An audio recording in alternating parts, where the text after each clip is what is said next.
I am there for any of you that are mourning, but to those who mourn, they shall be comforted. And I believe that, because I asked for the strength today, I said, Lord, I have no idea how I'm going to do. Oftentimes in the family, I'll say something that'll come across as a little odd or strange, and somebody will say, hey, Alex, what are you doing here, guy? So I said, well, today I really need it.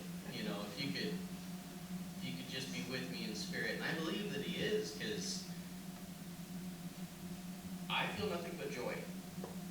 I just hope and pray that I will be good enough, and you know how he was about the word good. I hope that I will be good enough to see him on that shore as well one day. So.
Sang of Jesus at the Downs annual get-together. I remember he'd bring his guitar and sit around singing with him.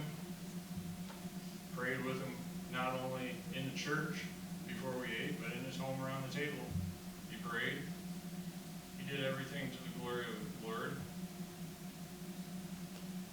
I appreciate his, I still have resounding in my mind over the years his questions in Sabbath school that made me think.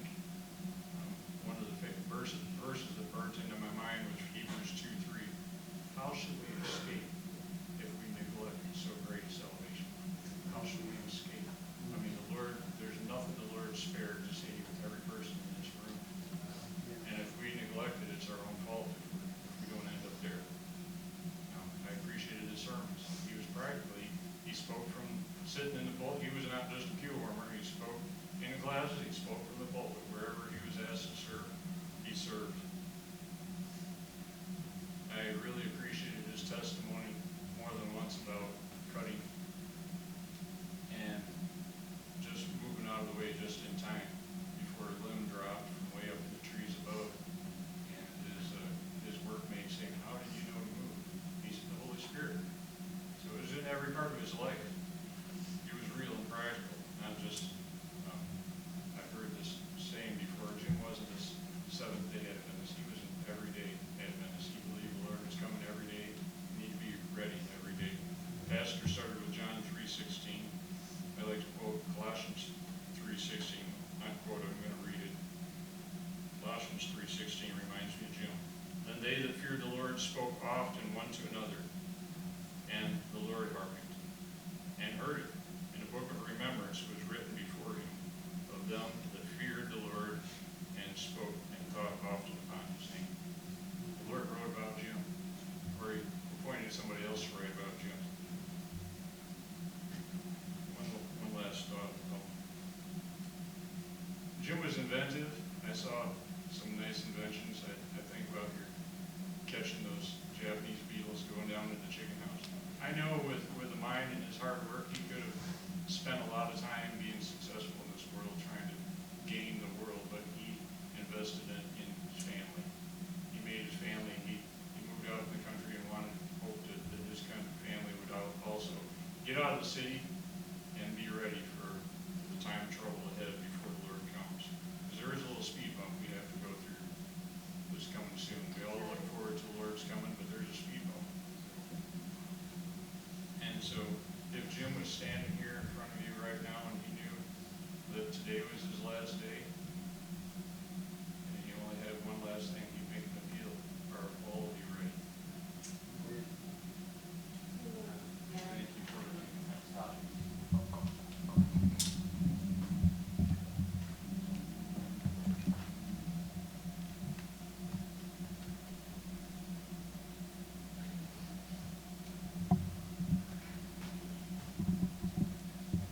Let's speak because I'll cry. A friend of mine, I'm sorry, I probably should stand up here. Is that it? A friend of mine once said, when I'll pass away, don't cry for me because I love Jesus with all my heart. I have so much pain in my life, physical pain. She has lots of issues with physical health. And she said that will be the blessed day when I will pass away. And I think about Brother Jim. I believe that's where he wanted to be, with his best friend Jesus, because that's all he lived. But I want to, just a thought came to my mind, he will be looking for each one of us. On that resurrection morning, he will be looking. And I pray that each one will be faithful to Christ, because Christ will be looking for each one of us.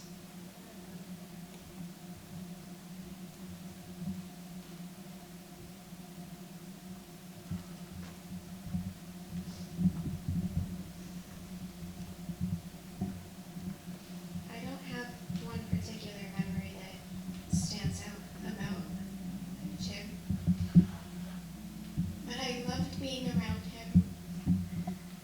He was such a good storyteller, and whatever he was telling, you could just picture exactly what was happening. And I loved his voice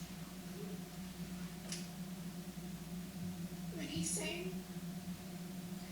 But more than anything, he just had such a peace and such a joy that was so infectious. And being around him just brought such a calm to my heart. And I loved him so much.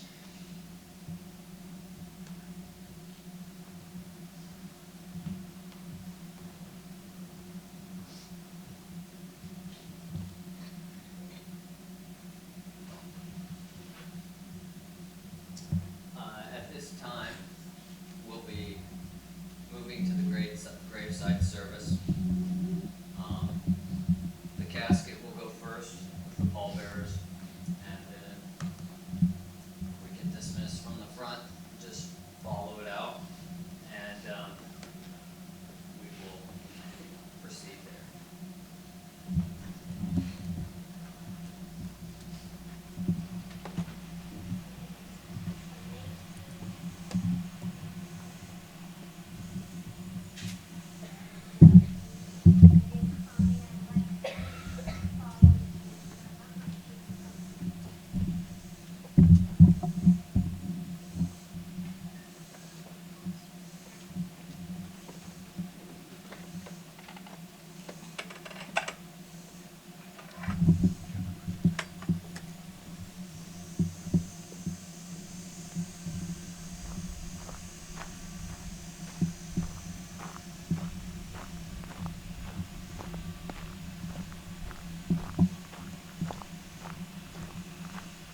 way if you can.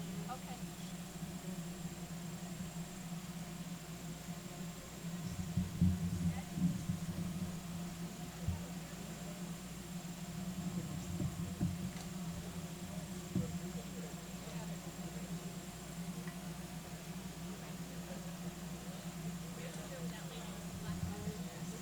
What I can do is put in, this looks pretty level.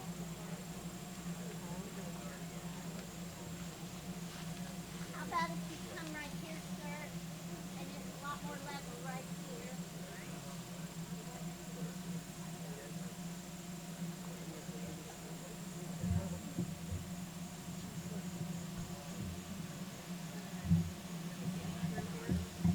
Now, somebody will need to stand on this.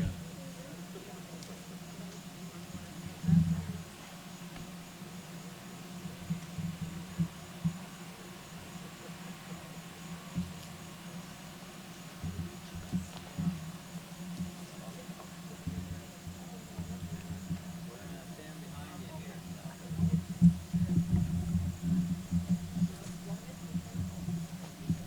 If everyone's ready, I think we better go ahead, Pastor. Well, once again, hopefully everybody can hear me. It's a little harder to get my voice across outdoors, but hopefully you can hear me. I just want to share a couple more verses that were special to Jim. You know, there's so many that you can't share all of them, but these are some things that he treasured because he trusted in the Lord. So Revelation 14 verse 13 was one that